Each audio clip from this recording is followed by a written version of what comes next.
Zdravím všetkých, volám sa Peťo a toto videjko je o tom, ako schudnúť a vytvarovať si postavu, prípadne nabrať svalovú hmotu a cítiť sa zdravo, robiť to zdravým spôsobom. Takže je to veľmi jednoduché, tam je vlastne jedno pravidlo a to pravidlo, pokiaľ budete dodržiavať, tak sa vám podarí spaľovať tuky rýchlo a takisto formovať postavu, nabrať svalovú hmotu, podľa toho, koľko budete chcieť, to už je na vás.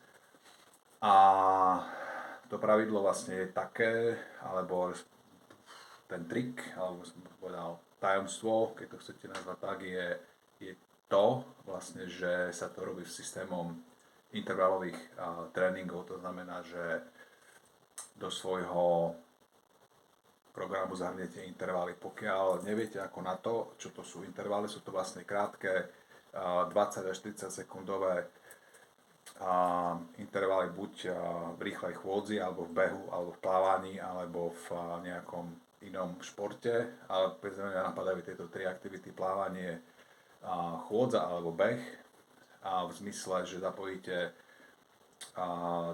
svoje sily na 80%, povedzme, čiže pracujete v intenzite 60 až 80-85% svojej maximálnej kapacity.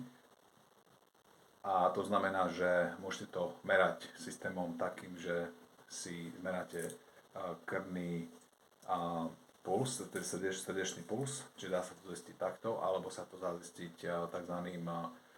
Systémom Rate of Perceived Exertion.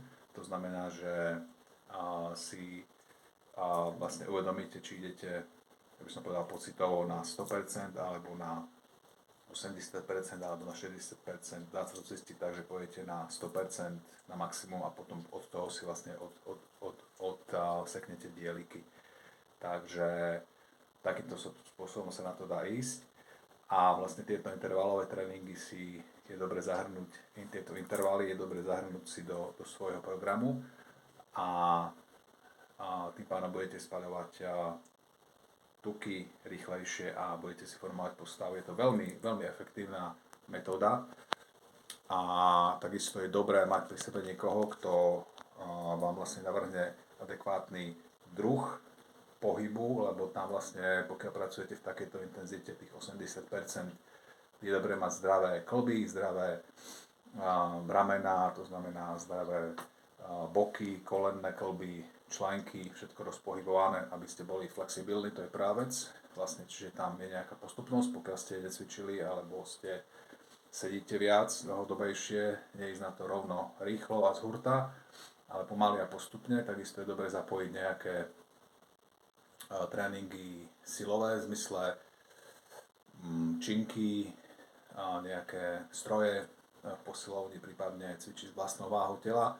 Zase tam by som bol opatrný v zmysle tom, že pokiaľ idete na to cvičenie váhou tela, tam môže dojsť k preťaženiu, pokiaľ ste necvičili, lebo veci ako kliky, pre niekoho, kto povedzme nerobil nikde nič, môžu byť dosť náročné na hlavne ramenné klby a ruky, zápestia, čiže tam treba zistiť, že v akej forme sa nachádzate momentálne a od toho sa vlastne dá odvodiť váš program alebo nastaviť program takým spôsobom, aby ste boli schopní zahrnúť aj tieto veci do svojho programu, do svojho života, tak by som to povedal. Takisto je podstatné vedieť, ktoré aktivity vás bavia, tým vlastne začať, to znamená, aký druh pohybu preferujete. Ja zabudol som ešte na bicykel, čiže môže tam byť, povedzme to, ten interval robený aj na bicykli. Znova, pokiaľ veľa sedíte, bolí vás chrbát, treba zvážiť, či bicykel je tou najlepšou formou kardiocvičenia. Čiže je tam veľa variabilných, takže len takto vlastne z hurta to povedať alebo špecifikovať na niekoho konkrétneho je veľmi ťažké, práve preto to robím skôr osobne. Tým, že sa vlastne stretneme s človekom, nastaví sa cieľ, ktorý chce robiť a od toho sa vlastne odvodí program. A v zásade ale platí to, že pokiaľ idete alebo chcete chudnúť, ak sú tie intervaly a intervalové tréningy robené a sú robené pravidelne v kombinácii so stravou, to znamená, že máte vyváženú stravu, Samozrejme alkohol a takéto veci sú vlastne minimalizované. Nehovorím, že vôbec nie, ale je dobre to vlastne dať dole. Takisto veci ako karbohydráty, v zmysle koláčiky, sušienky a podobné veci. Je tiež dobré nahradiť niečím iným. Znova to chce nejakú postupnosť a neísť na to všetko naraz, ale postupne vec po veci, aby sa to telo vlastne dokázalo prispôsobiť, dokázalo fungovať. Takisto ide o nastavenie mysle a ide o nastavenie vlastne duševné nastavenie, aby vás tieto zmeny neboli príliš rapidné, ale boli postupné.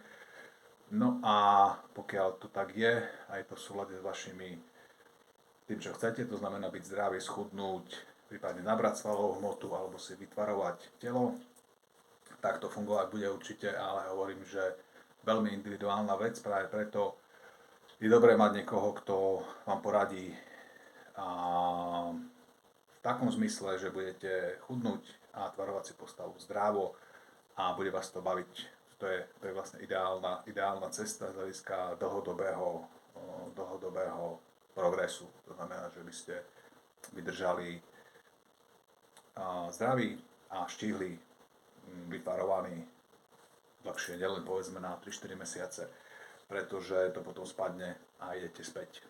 A môže to byť ešte horšie, pretože to telo vlastne si vybuduje nejaké zlé návyky a rapidná zmena váhy je neveľmi zdravá tiež, takže asi toľko.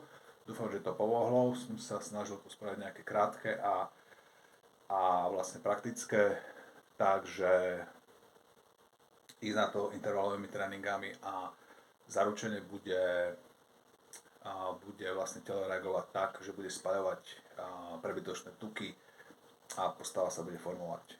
Takže tak, pokiaľ by ste chceli viac informácií, prípadne nejakú konzultáciu, tak mi dajte vedieť. No a môžeme sa dohodnúť potom buď online alebo osobne. Je to možné nastaviť program tak, aby ste dosiahli to, čo chcete.